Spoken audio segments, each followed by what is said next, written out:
The Elves and the Shoemaker. Once upon a time, there lived a shoemaker and his wife. The man was a good shoemaker and he worked hard, yet he and his wife were very poor. As time went on, they grew poorer and poorer. At last the day came when all the shoemaker had left was one piece of leather. It would make only one pair of shoes. That evening, before he went to bed, the shoemaker cut out a pair of shoes from the leather. Then he left them on his workbench, all ready for him to sew the next morning. As they were going upstairs to bed that night, the shoemaker spoke sadly to his wife.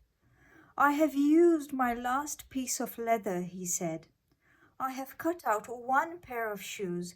Tomorrow I will sew them. When they are sold, I do not know what will become of us."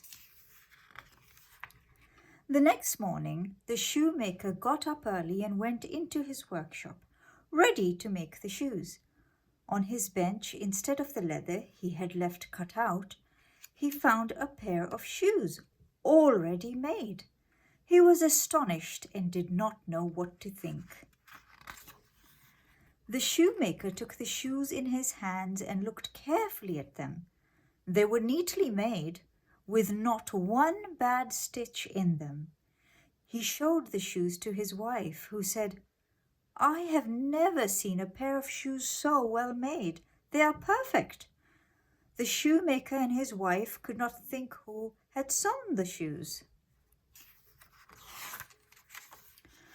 The same morning, a lady came into the shop to buy a pair of shoes. The shoemaker showed her the pair he had found on his bench. She said, "I have never seen such well-made shoes." The lady tried on the shoes and they fitted her perfectly. She was so pleased with them that she paid the shoemaker twice the usual price. With the money, the shoemaker was able to buy leather for 2 more pairs of shoes. That night, before he went to bed, he cut out 2 pairs of shoes from the leather. He left them on his workbench, all ready to sew the next morning. The next morning, the shoemaker got up early and went into his shop to make the shoes. But he had no need to do so. On his bench, he found 2 pairs of shoes already made. He took the shoes in his hands and looked carefully at them. Once more, he found that they were neatly made with not one bad stitch in them. That morning, a man came into the shop to buy some shoes. The shoemaker showed him the 2 pairs of shoes he had found on his bench. The man said, "I have never seen such well-made shoes." He was so pleased with them that he bought both pairs of shoes and paid the shoemaker twice the usual price. And so it went on. Every night the shoemaker cut out some leather and left it on his workbench. Every morning he found the shoes all neatly made. Many rich customers came to his shop to buy these perfect shoes. So, in time, the shoemaker and his wife became rich. One evening, not long before Christmas, when the shoemaker had finished cutting out shoes, he went to his wife. "We still do not know who sews the shoes for us," he said. "Shall we stay up tonight to see who it is that helps us?" His wife thought that this was a very good idea. So she lit up a candle and they went into the workshop. They hid themselves in a corner of the room. Then the shoemaker and his wife waited quietly and watched to see what would happen. For a long time, nothing happened. Then, just as the clock struck midnight, the door of the workshop opened quietly. In came 2 tiny elves. They were dressed in old clothes and their feet were bare. They did not see the shoemaker and his wife, who were hiding in the corner, watching them. The elves jumped onto the workbench and took up the shoes that were cut out. They began to stitch and sew and hammer. They worked so neatly and so quickly that the shoemaker could hardly believe his eyes. The elves did not stop for a moment until all the cut-out shoes were finished. Then they ran away quickly. The next morning at breakfast, the shoemaker asked his wife, "How can we thank these little elves who have made us so rich and so happy?" "I know what we can do," said his wife. "We can make them new clothes and shoes.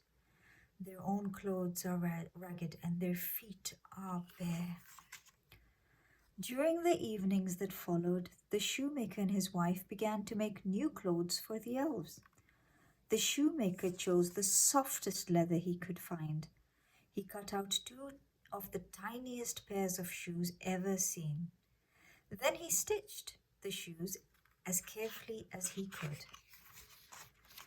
The shoemaker's wife cut out 2 white shirts, 2 small green jackets, and 2 pairs of trousers to match.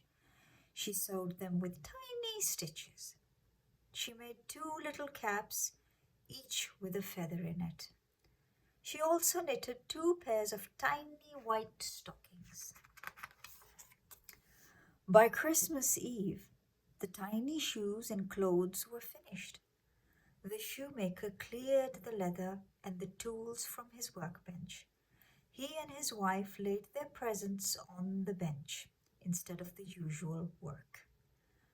Then they hid themselves as they had done before and waited to see what the elves would do.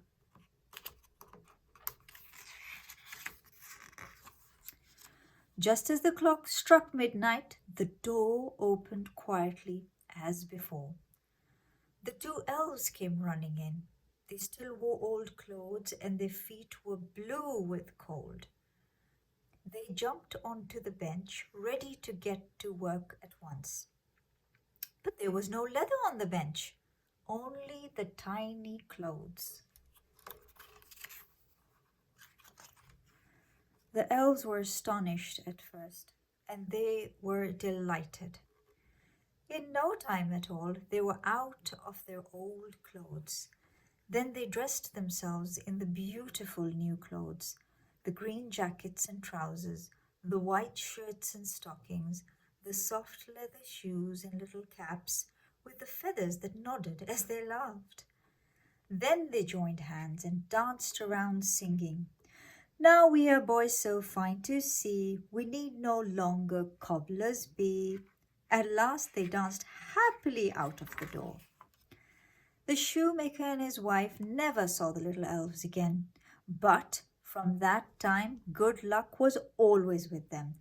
They were rich and happy for the rest of their lives. The end.